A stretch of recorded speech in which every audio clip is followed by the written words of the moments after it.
Hey. Hi. I'm so excited to have you. I'm excited to be here. Thank you so much for being here. I have Rhea Shetty. She is a content creator extraordinaire coming in for the magazine. We are so happy to have you for the Summer Solstice issue. I know that I kind of sprung this on you. So thank But you I so kind of much. pushed myself on you too. No. So I'm really happy to have you.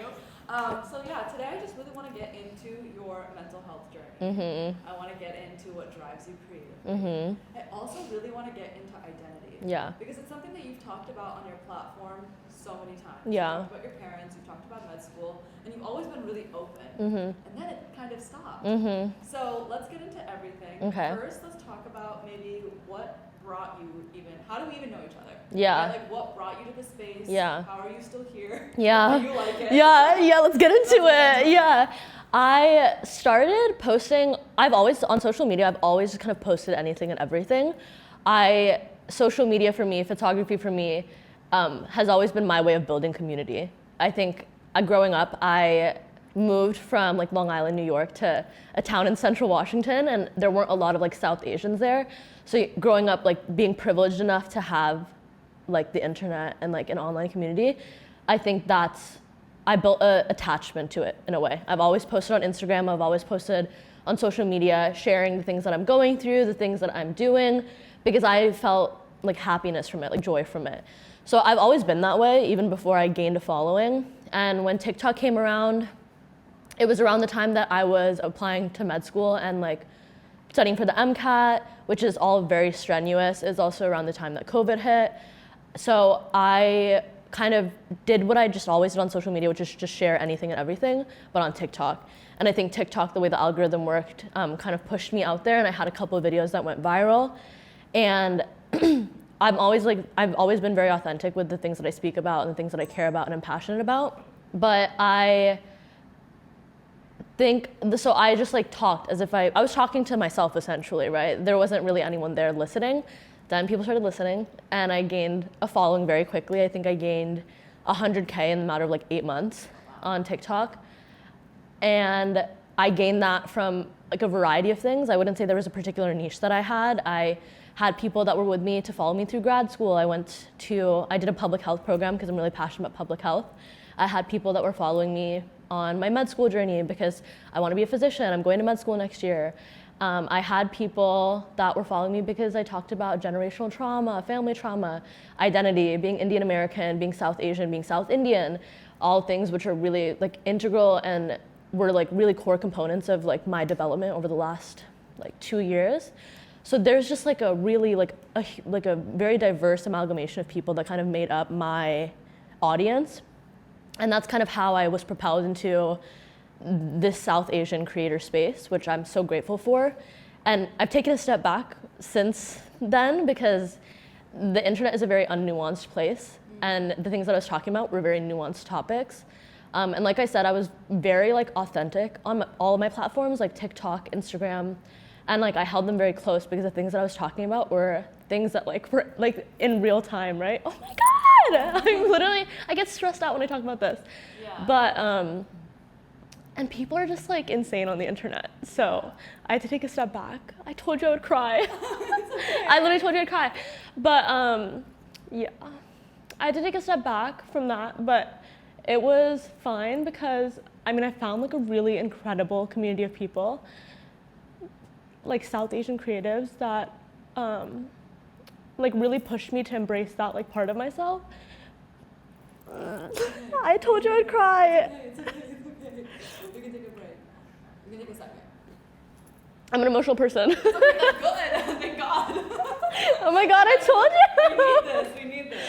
Honestly, Anyways, it's better. It's better. It's okay. It's okay. Once it starts, then it stops, and then I'm good for a little bit. So you were talking a little bit about kind of what is taking you away from social media. Yeah. And I totally can empathize with the idea of it not being the best, most comfortable community. Yeah. Have you noticed anything? What is the issue? Why is it that it's so difficult to find community in something that we call the South Asian community? Yeah. I think specifically on the internet it's a completely different conversation than if we're talking about in real life, right? I think actually built an amazing community of people on the internet and on social media. I have a lot of really incredible like in-person friends now that I've gained in the creator space, but also the conversations that I've had with people from my audience that have like taken in my content is so affirming to me, just as much as my content might be affirming to them, because it's really like letting you know that people are going through the same thing, they're feeling the same thing, your emotions are valid. But I think on the internet lacks nuance, and our culture is... What do you mean by that? So for example, a lot of things I would talk about on my TikTok page were things about like familial trauma, generational trauma, difficulties that I was having with my parents, like validating my emotional struggles and things that I realized I needed to unpack from when I was a kid. And I grew up a very privileged person. And I'm so aware of that and so grateful for that. But that doesn't mean that there are things that were really intrinsic to the way that I grew up in our household culture, in our familial culture, that I didn't take with me up until now, like 23 years old. So I would talk about that kind of stuff. And obviously, when you're talking about that kind of stuff, unpacking it, you're focusing on the negative components of it. And I think there are people out there that have had just black and white bad experiences and relationships with their culture, with their family. Mine is not that way. I mean, I've had like negative experiences. I've had things that have definitely like impacted me in a way that I need to learn how to move past them. But I've also had really incredible, like beautiful relationships with my parents, with my family, with my culture. I love it, I appreciate it, I have pride in it.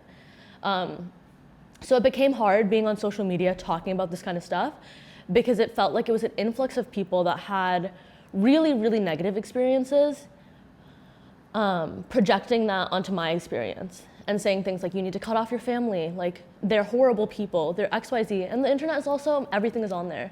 So, you know, I love my parents, they've done so much for me and our family, but seeing people say things like your parents are horrible, they don't love you, all that kind of stuff is like really hard to take in, especially from people that don't really know me. And like I've said, I've always been really authentic and true to myself on social media. So seeing those comments was hard because it wasn't like I was portraying someone, I wasn't portraying like a role. I wasn't portraying someone different, and I wasn't able to really separate the two. Like social media became a very like core component of my life and like how I navigated things.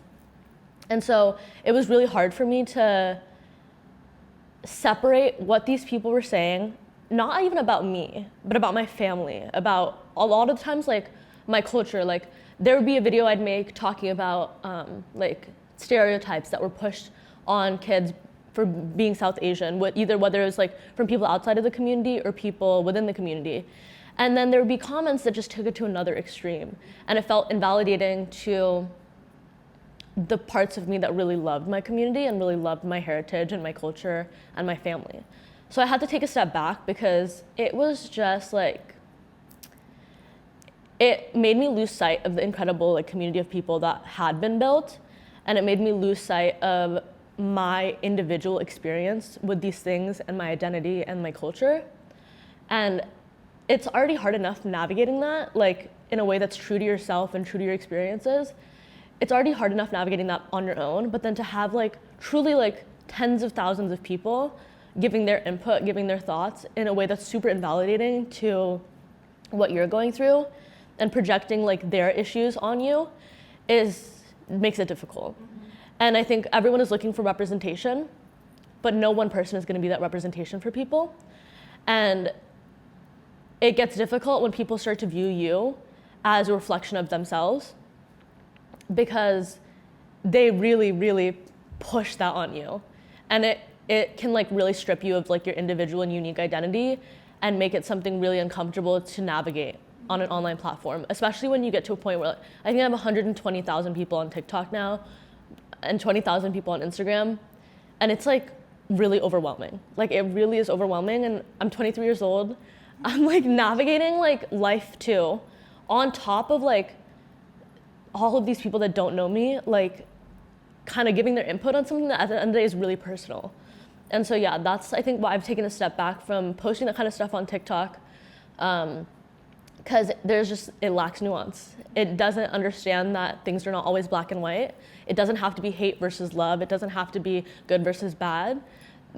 This is like a life, a culture and a community of people that are like thousands of years old. Like, this is not something that you can just like stick a label on it after like a 3-minute TikTok video. And I just realized that a lot of people find solace in doing that to others when they come across their videos online. And it was like, it had a horrible impact on me. So I had to take a step back because it was just like very overwhelming. And it just like impacted my whole journey. I mean, like in our early 20s, we're up until like our 40s, we're navigating like literally what it means to like be ourselves and like live true to ourselves. And I think it's hard you have to really be like mentally prepared to perceive an influx of opinions from people that really don't know you. But yeah. That's crazy. Yeah. I mean, you're right. Like it's one of those things where I feel like we say, I think you mentioned like briefly, it's like we say we want representation when it comes to like all of these different topics, but when it's given to us, it's like, well, that's not my experience. So let's transition a little bit to something a little controversial. How do you view the representation that we have now? Who do you feel like, who is it that like allows you to be like, oh, there's hope? And then who do you feel like maybe we should take representation and understand it better? And like what kind of like critique have you for it? I think what we grew up in like the Western world, so like America, what we grew up having as representation are things like Mindy Kaling, Baljeet from Phineas and Ferb, Right. like that's really what we had as representation in the media, period, because there weren't South Asian people as models, there weren't South Asian people in the beauty industry, there were very few South Asian YouTubers. So what we had was what was pushed out to us. And I think our community is evolving so much in such an incredible way. It's growing with things like TikTok and Instagram and social media, content creators. We're seeing an influx of South Asian representation that in a way that we don't have to rely so much on people like Mindy Kaling or Lily Singh or people like that. And it is controversial. It's controversial, but I'm not sitting here to like minimize the success that people like Lily Singh or Mindy Kaling have had. I'm not here to minimize the positive impact they might have had on people in the community. But like I said before, one person does not represent an entire community of up to 2,000 like ethno-linguistic ethnic groups. Like there are so many people that make up like the South Asian community. And I think there's been a lot of pressure on us to be happy with what we get. But what we've gotten is a lot of like internalized racism, internalized hatred towards our culture, a lot of stereotyping. And that might be like the authentic experience that some people have had. But it's by far not the majority. And so we feel this pressure to be okay with the representation we have, to uplift the representation that we've gotten, when in reality, we should be able to criticize the representation that is there without feeling like that makes us ungrateful, without feeling like that makes us a bad person, without feeling like we're tearing down the people that we're criticizing. Because it seems really ignorant and dense to be willing to recognize the positives that certain people have had on the industry, like Mindy Kaling, Lily Singh, whatever minimal representation that we have had within Western media, without also recognizing that they have equally, if not more so, done a lot of damage to the community. They really push a lot of like negative stereotypes that growing up, I didn't realize until I was like literally 22, 23 when I saw Bridgerton. I didn't realize how largely that lack of representation impacted me. Because in every role, in every video, in every plot line, like the fact that they are Indian is the butt of the joke. The fact that they are South Asian is like the biggest thing about them. And I'm so proud to be Indian. I'm so proud to be South Asian. It is intrinsic to who I am. But I sure as hell hope that when I'm looking at my closest friends and when I'm building relationships with people, my identity as a South Asian person is not at the forefront of that. I would like them to think I'm funny. I'd like them to think I'm smart, I'm creative. There's so many, like, I'm just a person. Right. And being Indian, being South Asian is a part of that. And in Bridgerton, they do an incredible job of just like really authentically and subtly integrating culture and Indian identity into their characters. And they portrayed it in such a beautiful way. They didn't portray her beauty in a way that she's beautiful, but she's beautiful despite the fact that she's South Indian. She's beautiful because she's South Indian. Like, she's just beautiful. She's just appreciated. She's just like, she's an older sister. She's a daughter. Like, she's the love interest. It's not like she's the Indian love interest. She is the older, you know what I mean? Like, it was presented in a way that I could actually, I'm like, wow, wait, like, I'm just like, nice. And so I made a video about how I'm sick and tired of like being represented as like the ugly, nerdy, unfit Indian character that can't find love, blah, blah, blah, all this kind of stuff, right? Sexually deprived, all this kind of stuff. And the thing is I played into that role a lot. You know, like, I've never been in a relationship. I honestly perceived myself as like hideous for the longest time. I leaned into this idea of like, I'm really nothing but smart. Like, I'm gonna be a doctor, so that's what I have going for me. I leaned into that for like until maybe a year and a half ago. But that's like because that was what felt comfortable to me, because that was all I had seen. To be confident in something outside of your intelligence, to be confident in your looks, to be confident in the fact that you are going to be successful and happy and live an independent life, felt so, in a way, cocky. To like own that as a South Asian person, as a South Asian woman. And that's because of the things that we grew up like seeing and watching. And we're lucky that we're starting to see a difference in representation now. Granted, there is always going to need to be changes made with representation. A lot of the representation we see now are like fair-skinned, thin. A lot of them are North Indian. That's a lot of the representation we see now at the forefront of South Asian content creation. And it's not that they're not important. It's not that. And even in Bollywood. Yeah, even in Bollywood, like within India itself, right? So, but that's not to say that they're not important or that people aren't feeling represented by them. But if we don't criticize it, saying that's the only thing we have, we are never going to get more. And I feel very, very strongly about that. There's this weird pressure, not just from people outside of our community, but from people within our community that do feel represented right now with what we have, which is such a privilege. There's this weird pressure to be like, just be happy with what we have. What? That makes no sense at all. There are millions of people out there that don't feel represented right now. And they have to latch on to like the one or two people that might kind of break into the industry. And then what happens when finally they don't feel represented by that person? They're gonna feel hurt, they're gonna feel angry, they're gonna take it out on that person. And then what happens? I honestly think that's what happened with Mindy Kaling too. A lot of people felt represented by her until they didn't. And like, I think that there's so many valid criticisms that people have about the creators that kind of broke into the industry first that were South Asian, but I don't know, it's not black and white again. You can criticize without minimizing, and I just think a lot of people don't understand that. So that's my take on representation. So in our previous conversations, we talked a lot about how like you're obviously South Indian, Yeah. right? And like I think it was either a video or maybe a conversation that we had that you were hinting that like prior to maybe like coming into your identity as South Asian, and like obviously like we've talked about identity a lot in this interview.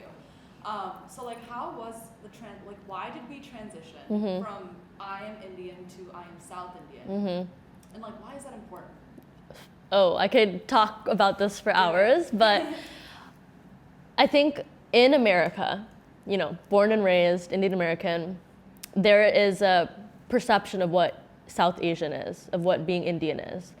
And growing up, I moved from Long Island, New York to a town in central Washington. So I was really surrounded, not by a lot of South Asian people for the longest time. So the things that I consumed a lot of the time were Bollywood media, whatever representation I could get from social media. So a lot of them were like Punjabi people, North Indian people. So like I knew I was Indian. I was very proud to be Indian, but there were some disconnects. Even when I went to UCLA, a lot of my first friends were North Indian. And I'm Kannadiga, that's in Karnataka, which is a state in South India.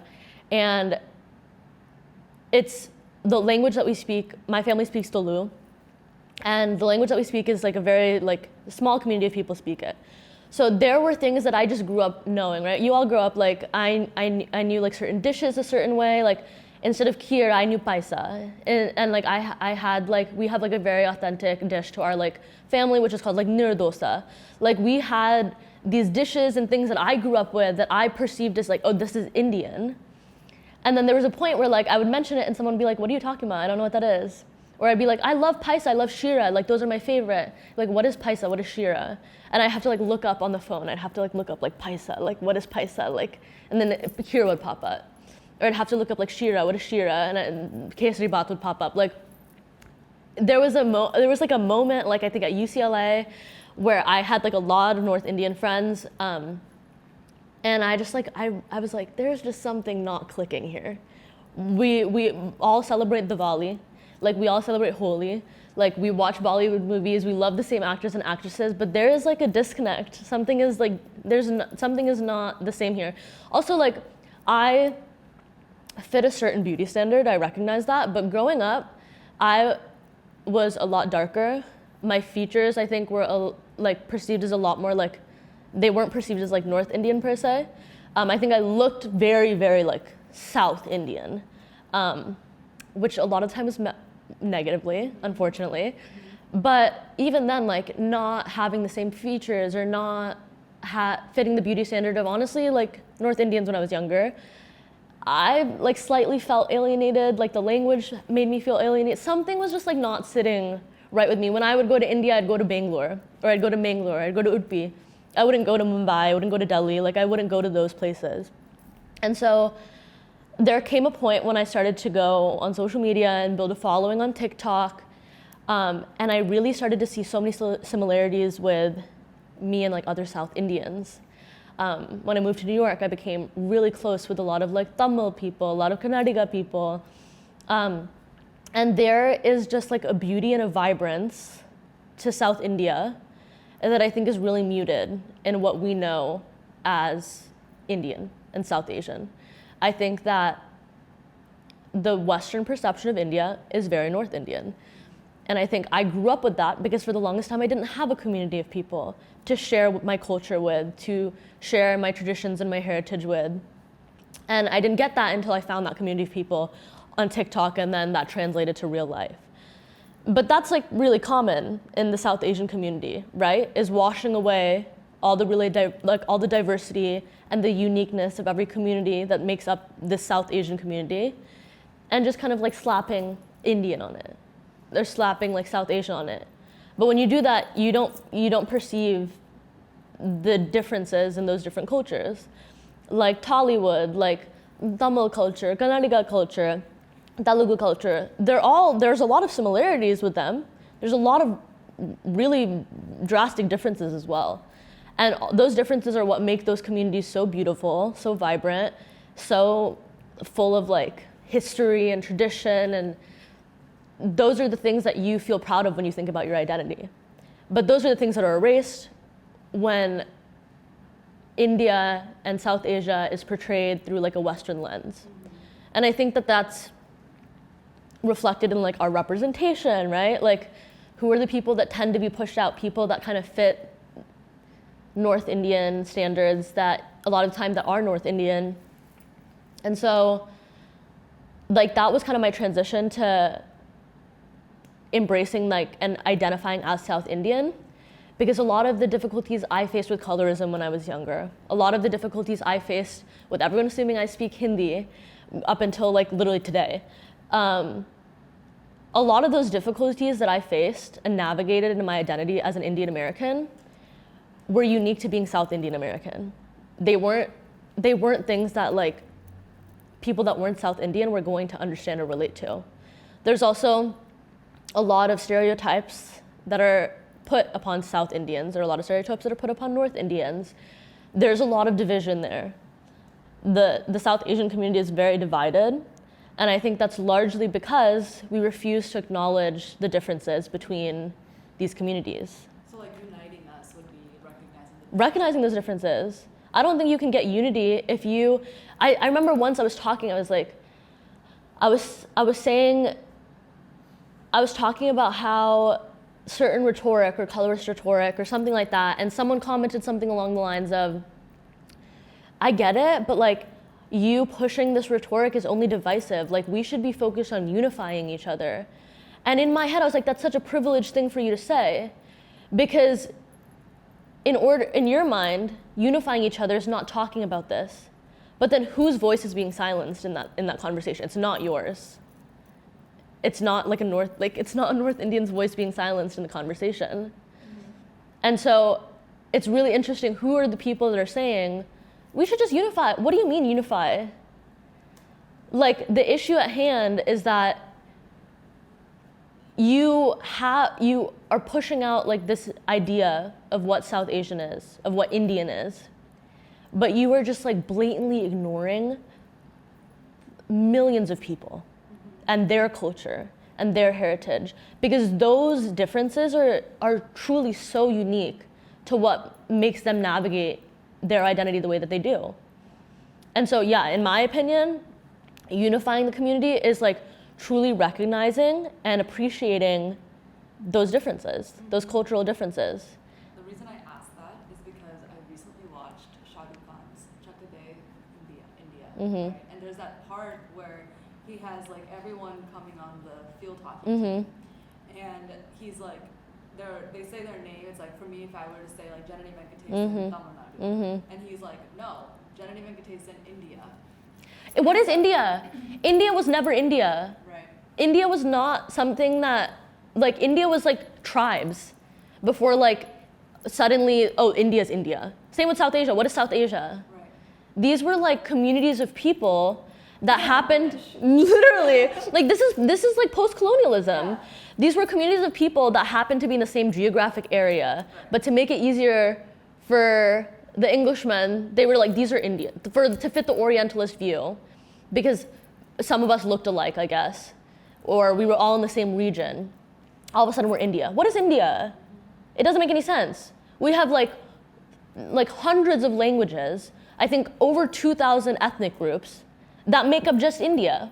Not even considering like Pakistan, Sri Lanka, Bangladesh, like not even considering countries that make up the rest of South Asia. So it's so crazy to me that we're pushing this idea of like, we are Indian. What does that mean? Like, I get it, I really do, I understand, but it's so, like, it's just, it doesn't feel authentic for me to say like, I'm Indian. Because when I tell you I'm Indian, what do you think of me then? What comes to your mind? Sorry, I got angry. So, I mean, like, what is, like, Indian doesn't include me. How are you going to expect people like Sikh people, or like the farm workers, people within Kerala, in Tamil Nadu, in Karnataka, South Indians, how are you going to expect people to claim Indian when they are not included in that definition? We're not represented by that term anymore. That's why you see a lot of Punjabi people. That's why you see a lot of Sikh people, Tamil people, Telugu people, Malayali people. That's why you see them claiming that very, very specific component of their identity. So that when you say, oh, I'm Karnataka American, when you say I'm Tamil American, people know what to perceive of you. Because they already have those. They have, yeah, 100%. 100%. So the pathway to unity is through the recognition of each other's differences. 100%. And appreciation of it, not just recognition of it. Right. People need to learn how to appreciate it. I think that you have so many movies in Bollywood that are sampling and taking inspiration from South Indian cinema. Where's the appreciation? Where's the recognition? Yeah. Like, really. At the Oscars or whatever award ceremony it was, they played the Hindi version. Yeah. Like, it's just like, it's really easy to not think about it when it doesn't impact you. Right. So when the stereotype is, there's no reason to like go against the grain. Right. You're happy with how things are. Right. Okay. So what do you think we can do? Like, there's obviously like, okay, yes, unity, right? That's all well and good, and like it's a beautiful thought. And we can just be like, oh, like a few of us can maybe make a post about like how we're all one, or like we recognize each other's differences, yada yada. But like, what do you think is actually going to change it? Representation. I think, it's a lot more complex than that. But the fact that you can't criticize a single person because we need to be happy with what we get. The fact that sometimes it feels like these communities are divided, right? We have like Tamil representation, we have Kannadiga representation, we have we have very little Kannadiga representation actually. But like, I think it's, I think it's important to empower people of our community, because whether we like it or not, we live in a generation now, we live in a time now where there is a South Asian community, there is an Indian community, it's there. But I think the strongest way we can unify us is by empowering people from communities that aren't at the forefront of these conversations to become a part of these conversations. There's a content creator, Cynthia, incredible content creator, incredible makeup artist. She is Sri Lankan Tamil, I believe. And she is constantly posting about, if you're dark skinned, if you're plus size, hit me up, I want to share your platform. Encouraging people to like take that step towards being a part of the conversation. And it's hard because the people, like I recognize that I fit the beauty standard now. I'm palatable. That's honestly probably why I gained a lot of my following. Because when people looked at me, they didn't look at me and pinpoint the things that made me stand out, right? They didn't pinpoint me and say, I'm dark skinned, I'm plus size, I'm this, I'm that. They're just like, oh, it's like an Indian girl.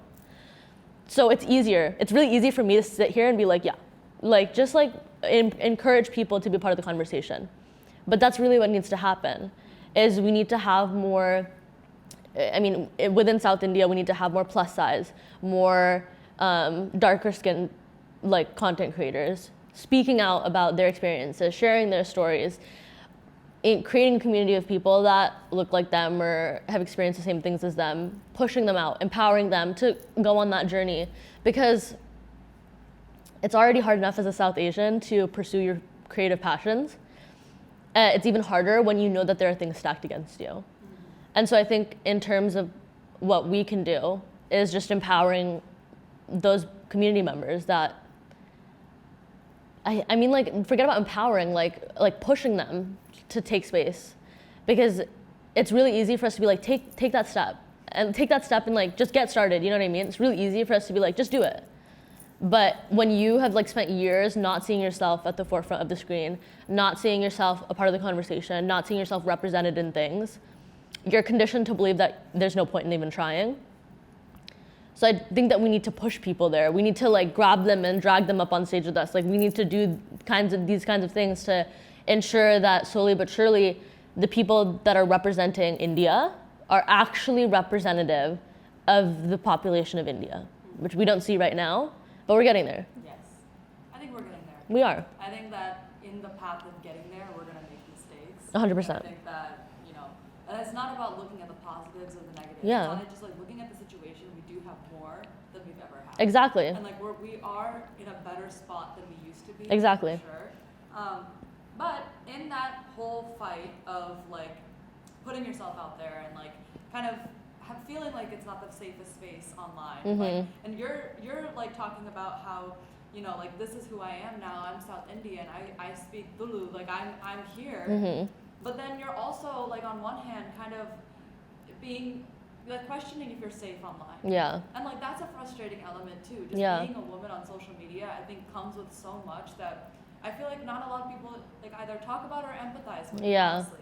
Honestly. So let's ask the most famous question of today. What is your mental health journey? Let's talk about let's get into kind of the path. Yeah. I think it's always like up and down. I think for the past 2 years, it's been like a steady decline. It's an interesting part of my journey to be in, because I'm like hyper aware that I'm not necessarily doing the best. I'm hyper aware of the fact that I need to do things to get better. And I know what I need to do to get better. Like I need to have things like routine, grounding myself in like journaling or meditating. Like there's a list of things, right? That I'm like, if I just do these things, I'll get better. But it's like a lot more complex than that because it's really hard to get yourself to the point where you start doing them. But it's so weird because you're like hyper aware that it's just like, if I do these things, I'll feel better. You have to like identify with the version of you that has already changed. Yeah. And that's like, sometimes like we sit here and we're having this conversation in the studio. Yeah. You know, like if we really take a step back and realize how much of a luxury it is to think. Yeah. Like we can sit here and talk like Yeah. this for hours Yeah. because we have the luxury to do so. Yeah. So like, but at the same time, it's our responsibility to take care of our mental health, Mhm. you know? And like, we're in these spots where we kind of have to take care of it ourselves. Yeah. It's harder with the older generation Yeah. to like describe it. So when you say like steady decline, Mm-hmm. what do you mean? And like, how do you get yourself to like actually change your life? Is it all on you? I mean, I think support system is so important, and I think support system, at least for me, is like a dual system of finding that within myself, but then also knowing I have my parents and my friends and my family to rely on if I need it. And I think the reason it's been a steady decline is not because I'm unaware or because I don't have time to do it. I have been conditioned to put that as the last thing on my checklist. I have a checklist. Who doesn't have a checklist, right? So when I look at the things that I have to do, I'm like, I need to get this stuff done first, and then I can do all of this. But it's also a component of like burnout and anxiety. So like I'm exhausted. I have been exhausted for the past 2 years. And there are things I know I could implement to make myself feel better, but I'm paralyzed with like anxiety of all the things that I need to do. I have like a list of things that I need to do now, that I want to do in the future. I have a version of myself I want to become. I have a version of myself I want to portray. It's just like a crippling amount of things that are constantly running through my head. And at a certain point, if you constantly are thinking about these things, when are you ever really relaxing? When are you ever really getting rest? You're not. And so it's really difficult to notice when you have to take a step back, when you have to minimize on things. And I think intentionality is so integral to being able to implement certain habits or certain things to make you feel better, being grounded in your days, being grounded in your thoughts. But that's also very scary. Like it's very anxiety inducing to be thinking about the way that you're feeling. Why are you feeling this way? What are the steps you need to take to feel better? And the steps that you need to take to feel better, a lot of the time, like things like therapy, are just very, very foreign to us, right? Like it's just not something that we really understand or we really know how to pursue. And so, I don't know, it's easy, it's so I wish I could be that person that was sitting here and being like, yeah, I used to be this way, but now I'm better, and like this is how I got there. But like for a solid year and a half, I have been stuck in like a hyper awareness of the fact that I'm not doing well, and just kind of not being in the headspace to allow myself to like really truly feel it. And I think social media has a lot to do with that. We have like an insane amount of distractions at the tip of our fingers, like scrolling on TikTok, Instagram. And if I don't have to think anymore, like I won't, type of situation. Like if I can just keep myself busy until I like knock out before I go to bed, then that's what I'll do. Because it's scary to be in your own thoughts. And it's very anxiety inducing. And it's just, sometimes it's just not something you can work through on your own. Yeah. Like that's the reality of it. Yeah. And it's not something you can work through with friends. It's not something you can work through with family. It's sometimes you need to get a therapist. Yeah. Sometimes you need to get like professional help. But that's also very daunting. And we live in America. Healthcare's ass. Like healthcare is so bad. Mental health is not something that is appreciated or understood or recognized. It's getting there, but not to the point that we're actually seeing like policy changes that make it more accessible. So it's like, okay, I'm already overwhelmed with all of this. Do I really want to add another thing? That's what therapy is to me, right? It's not investing in myself, it's not doing that. It's another thing that I just need to get done. So it's like it's the way that my mindset is, and it's really weird because I wish I had an answer right now as to what needs to be done or what I could do and I know what I could do or what I need to do, I really can't like articulate what it is that paralyzes me from doing that though.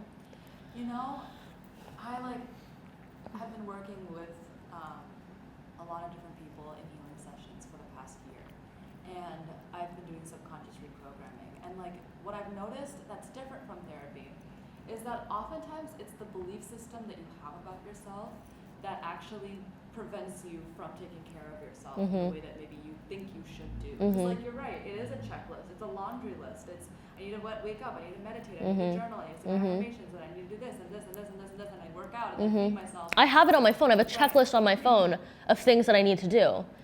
And then there's like a crippling disappointment in myself if I miss one or two things. It's like a productivity thing. Yeah. It's a capitalism. Yeah. And we kind of go into like all these different things, and it's just like, okay, well, what do I need to do Yeah. to make myself feel better? Like, yes, I know that on the laundry list of life that working out is going to make you feel better. Yeah. That's a proven fact. Yeah. But if I don't feel like my body is worth making it better, if I truly believe that I am not worthy of happiness, why would I work towards it? Yeah. And that's why I think like one of the biggest issues is actually the fundamental belief systems that we have in the South Asian community. 100%.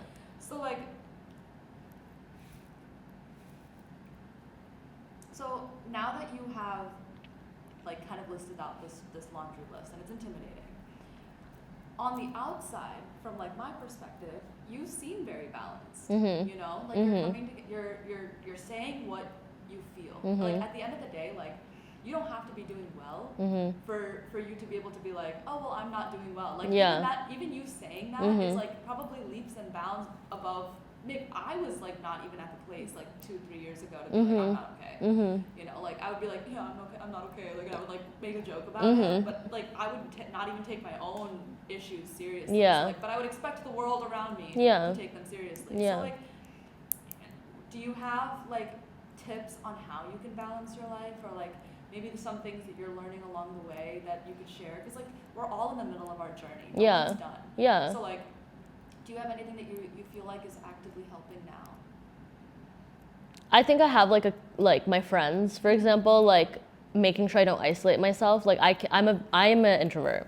Contrary to popular belief, I recharge my social battery with my alone time. And with that, it becomes really easy to isolate yourself. But I think making sure that you maintain certain relationships and hang out with certain people is really important. I think journaling is like so incredibly important, because like writing down your thoughts is such a grounding activity, like really, really grounding. So I think journaling is really, really important. And I think yoga and meditating is really important. I'm so glad you said that. Yeah. I concur. Yeah. Okay, so I want to talk a little bit about like what drives you creatively. Yeah. But I want to, of course, take it in the lens of like what you need to do now, because you've also mentioned that taking a step back has been helpful. And like it sounds like you need the time and space to evaluate like, is this something that I like truly love?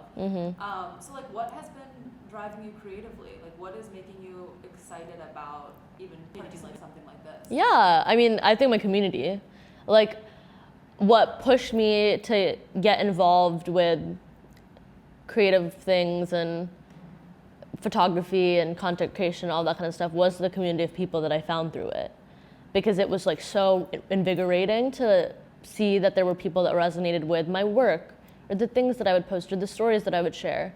And then after being in this space, like with people that I found through TikTok and Instagram, they are so like incredibly talented. Even like sitting here on set with like all of you guys, like so incredibly talented.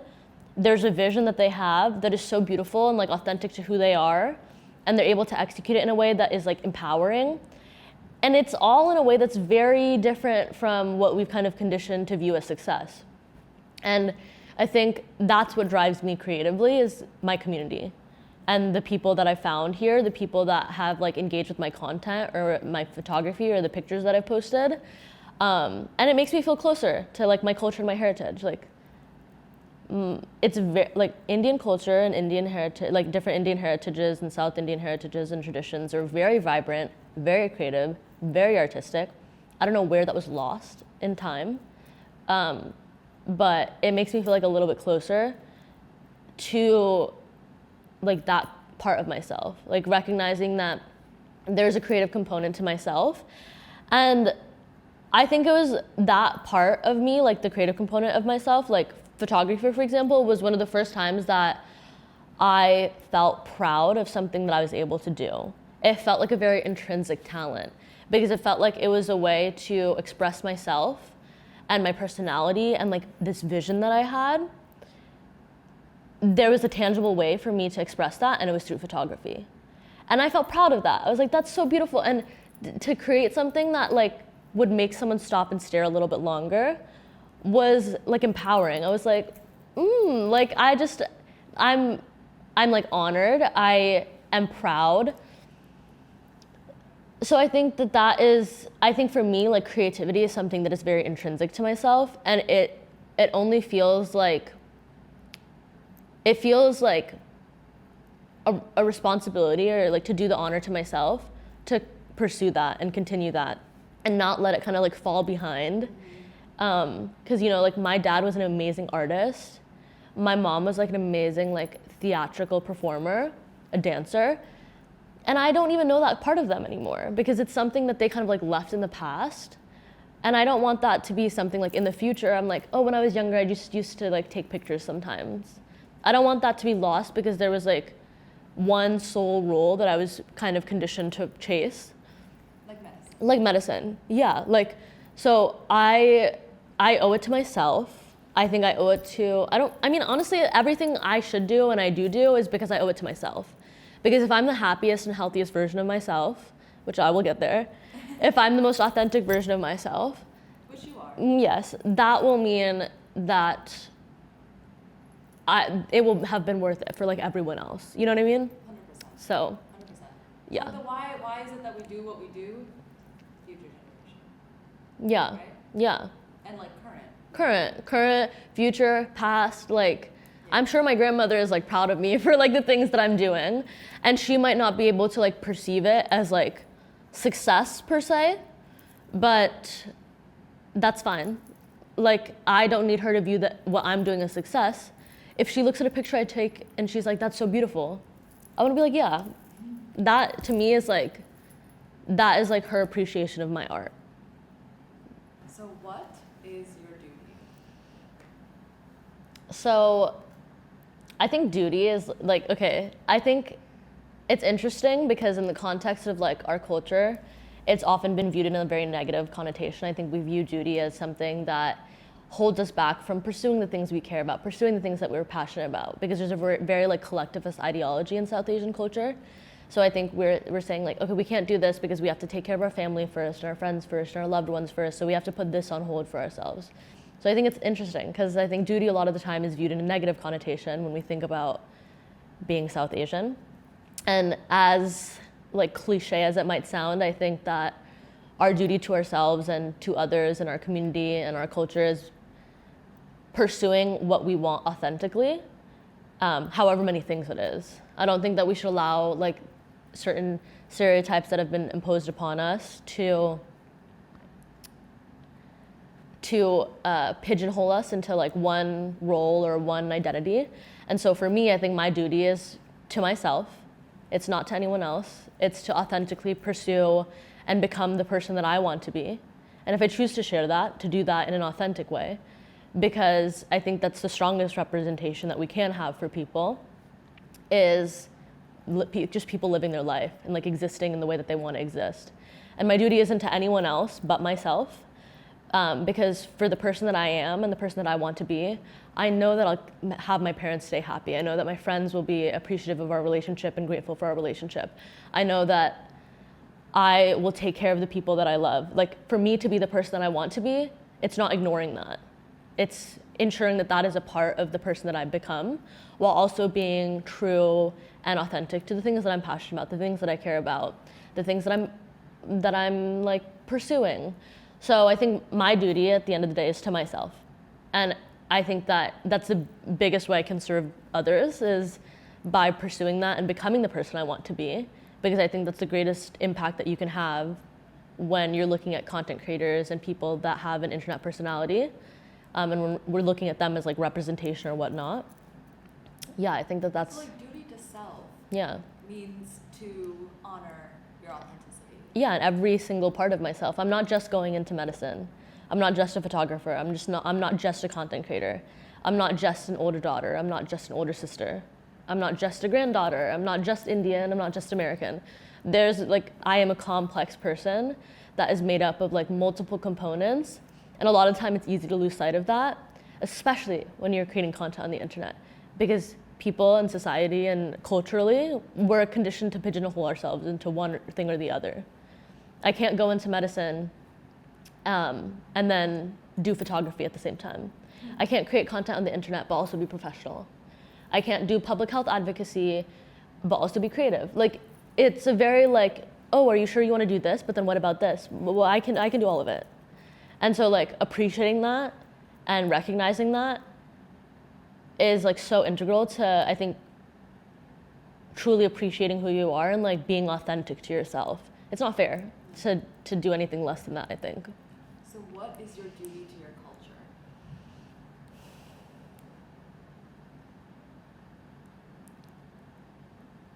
I think my duty to our culture is, one second, I need to think about this. This is perfect. I can just see the documentary. I think our duty and my duty to our culture is to go against the grain of what has consistently been imposed upon us, of what is expected of us. And again, like the same way, my duty to myself, I am my culture, right? Like I embody my ancestors, I embody my mother, my father, my grandmother. I embody my friends and my family. Like I am who I am because of them. So I think my duty to my culture is the same thing that my duty is to myself. And not letting myself, again, be boxed into a stereotype of what it means to be Indian, what it means to be Indian American, what it means to be the eldest daughter. I think the way that we can create like a welcoming presence within our culture, within our heritage for future generations is to create the space for them to live their true and authentic selves. And so, and I like stuff happened in the past that made it so I think we really lost a lot of the vibrancy and creativity and like beauty of our heritage and our traditions and our culture. And I mean like there's a lot of complexity to it as well. And I think by empowering people, by sharing my own journey to do the same and like really appreciate and validate and pursue components of themselves that they might not have thought were things that they needed to take into adulthood. I think that's how we can kind of bring back components of our culture and our heritage that really deserve to be appreciated and loved and represented. Cut. Cool, I'm gonna throw up.